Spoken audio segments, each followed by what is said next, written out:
Hey everyone, welcome back to the channel. So this is this year's Halloween special deck profile. So as promised, it's going to be Despia Dogmatika for October 2021. But anyway, figured I'd show you guys what I got this time around. Just recently, I did a pure variation on Despia, and yeah, this deck is actually really good, and it's so much fun to play.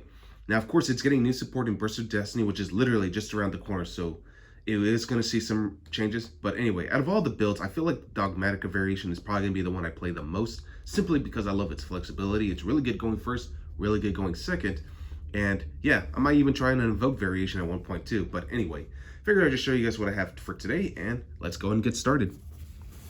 So the Despias are a fusion-based deck, as y'all already know, and it's definitely one of the grindiest ones I've ever had the pleasure of playing. Starting things off, 3 copies of Albert. So just one little pointer that I made a mistake on last time. So apparently you can only use one effect of Albert per turn and only once that turn. I completely missed that part, so I apologize for that. But anyway, this card is normal or special summon. You can add any branded spell or trap to your hand. So this is basically a quick way to get you access to your Despia Theater of the Branded or any other card that you will need. And then for the graveyard effect, which again you can only use one effect per turn, if a fusion monster is destroyed by battle or leaves the field by a card effect, you can target one effect monster your opponent controls, special summon this card, and negate that monster's effect for the rest of the turn. So that's actually a pretty good way just to get some floating effects. And this synergizes so well with one of the fusion monsters because it has a floating effect too. So you can effectively chain block one of the cards or the other. So yeah. Next, 3 copies of Despian Tragedy. So same clause, you can only use one of its effects per turn and only once that turn. And it's probably my favorite of the bunch, simply because it just generates you so much advantage. So this card is sent to the graveyard or banished by a card effect, so it doesn't even have to be just by fusion material or anything. You can add any Despia monster you want from your deck to your hand. And also, for the graveyard effect, you can banish this card and reset any one of your branded spells or traps. So definitely a good way just to get some resources back. Next, 2 copies of Dramaturge. I feel like 2 is the perfect number, especially now that we're going to add Libitum of Despia on the next set. So yeah, anyway, if a fusion, synchro, exceeds, or link monster is special summoned, except during damage step, you can target one effect monster on the field, negate its effects until the end of this turn. So really good way just to disrupt your opponent. But the one thing I love about most of this card is that if this card is used as fusion material, whether sent to the graveyard or banished, you can special summon this card back to the field. So, and it's a 3K body, so you can't really go wrong with that.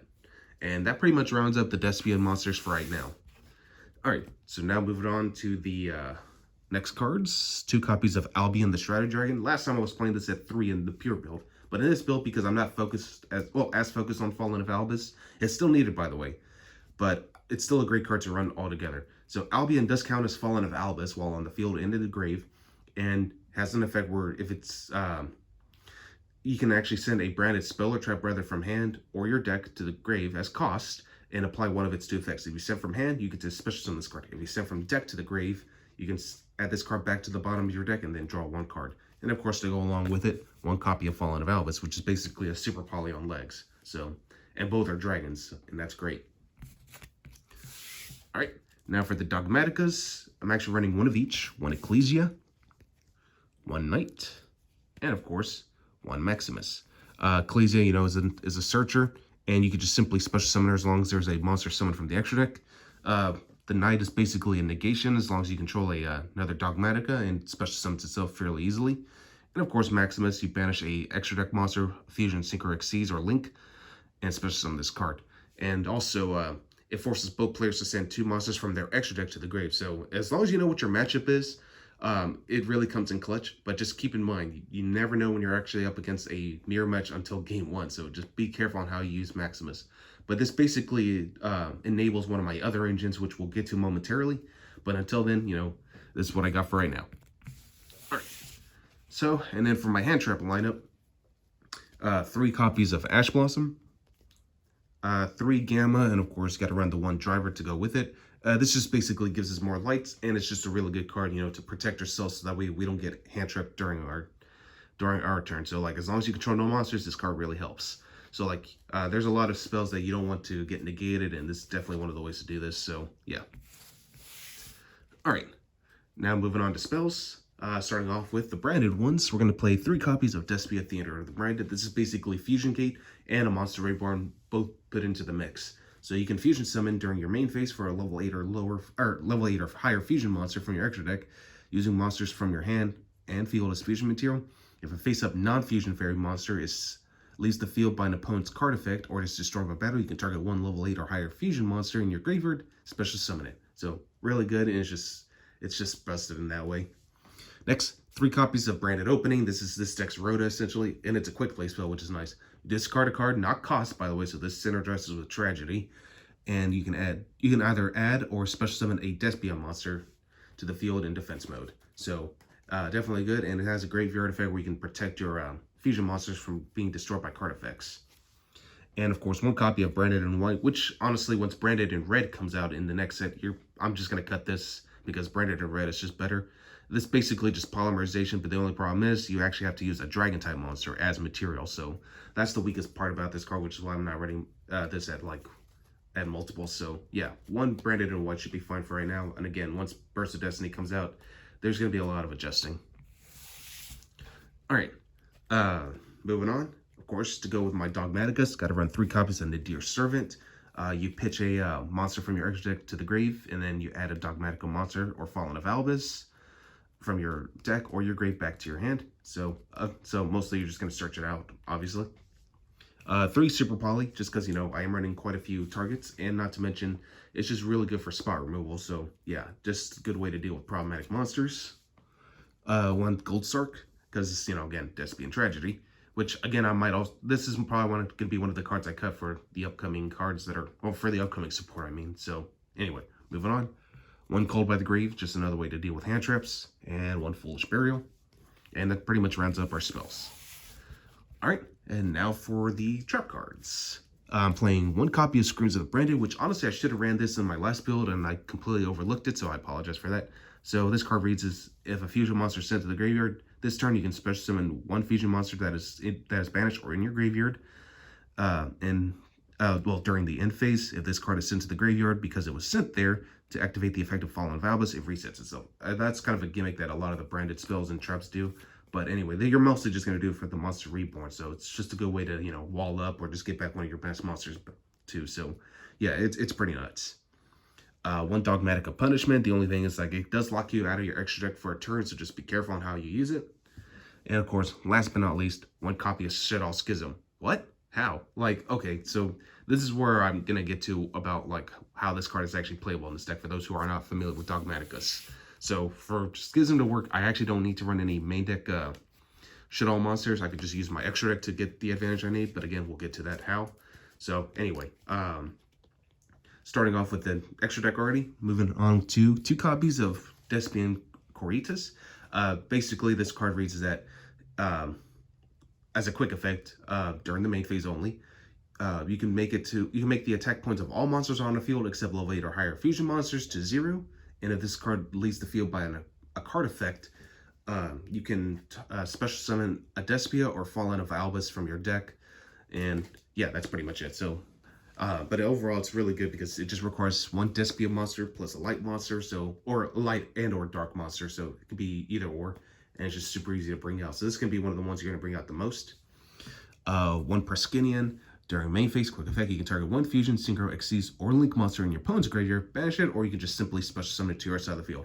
If you manage to out a Dragoon or Zeus, probably just Dragoon's probably going to be the better pick. You can just special summon it to your side of the field, and now you have negates. So yeah, this card's pretty annoying. And also, if it destroys a monster in battle, you get to burn your opponent for damage equal to that monster's original attack or defense points, whichever is higher. So yeah, definitely a good monster to bring out. It comes out a lot more often this time around than the pure variation. Requires a Despia, a light, and a dark monster. So yeah. For the Albus fusion monsters, I'm running 1 copy of Albion the Branded Dragon, which is probably one of the targets you'll probably send with Dogmatika Maximus, but there's going to be times you're going to want to make it because it requires Albus and 1 light monster, and sometimes that does come in handy. But if it's fusion summon, you can fusion summon an additional monster by banishing the materials you need from hand, field, or grave. So pretty nice. And during the end phase, if this card was sent to the graveyard, you can set a branded spell or trap directly from your deck, or just add 1 to your hand. So pretty good. 1 Titanic Clad. basically, if it's sent to the graveyard during end phase, you can add a Dogmatika monster or Fallen of Albus. And I decided to keep this in my deck simply because it actually is a good counter against the Tri-Brigades. One Sprin, the Iron Dash Dragon, because a majority of the time, whenever you play against that matchup, they're always going to use Tri-Brigade Revolt and Shireg during your turn. So, like, yeah, if you can manage to, you know, summon out Corritas successfully and then let it get banished from Shireg's effect, chain block it so you can guarantee yourself a Fallen of Albus, and then use Albus's effect to super poly itself plus that Shireg, and you basically just solve the problem. And not to mention, Sprin, the Iron Dash Dragon, also has an effect where once per turn you can move this card from one monster zone to another and nuke all face-up cards on that column. So, yeah, Sprin, the Iron Dash Dragon is actually not a card that people should scoff at. So, yeah, definitely try it out whenever you guys get the chance. All right, so here we go. For the Shaddolls, I'm running one App Cologne, which you're most likely going to be sending this off of Nadir's Servant. And, yeah, so this basically gets you access to your Schism. And of course, you're going to be running one construct, which you'll often send off with Dogmatika Maximus. And of course, one window, which you're primarily going to be summoned off of Schism. So yeah, that's pretty much how I get my engine live. So Nadir's Servant basically makes Schism playable. But anyway, for super poly targets, one Mud Dragon in the Swamp, just because, you know, it's very flexible. Starving Venom Fusion Dragon, Dark decks are still a thing, especially when Pyro Phoenix Enforcer Destroy Phoenix Enforcer, I'm sorry, comes out, and yeah, it's gonna be pretty nuts. And of course, Despia. Actually, I'm not sure if Destroy Phoenix Enforcer is dark now that I think about it. I think it might be fire. You guys let me know in the comments. I can't remember. But anyway, Despia just requires a fusion monster, which again, anything, and a dark monster, and a majority of your deck is dark, so it's also just as flexible. And to go more of our Dogmatika package, one Intis and one Omega, just because, you know, it's a good way to recycle resources, and plus Intis pops a card if it's sent to the graveyard, so why not? And the only rank 8 I am going to be running in this deck is one Dingirsu, just because it doesn't target, it doesn't destroy, it just flats out sends. So yeah, Dingirsu is just really good, and plus it protects itself. So out of all the rank 8s, this one was probably my favorite one to stick with, so yeah. So I'm not running Dragoobly on package because, again, there are going to be moments where I'm mostly going to want to focus on my fusion monsters. So that's one of my reasons behind it. But anyway, moving on to the side deck. 3 copies of Phantasmate, just, you know, as a good going second card. Lancia to deal with the Drytron, the Tri-Brigade matchups, and so on. 3 Droplet, you know, just another good card to go second. Or if you want to just main deck these, you can.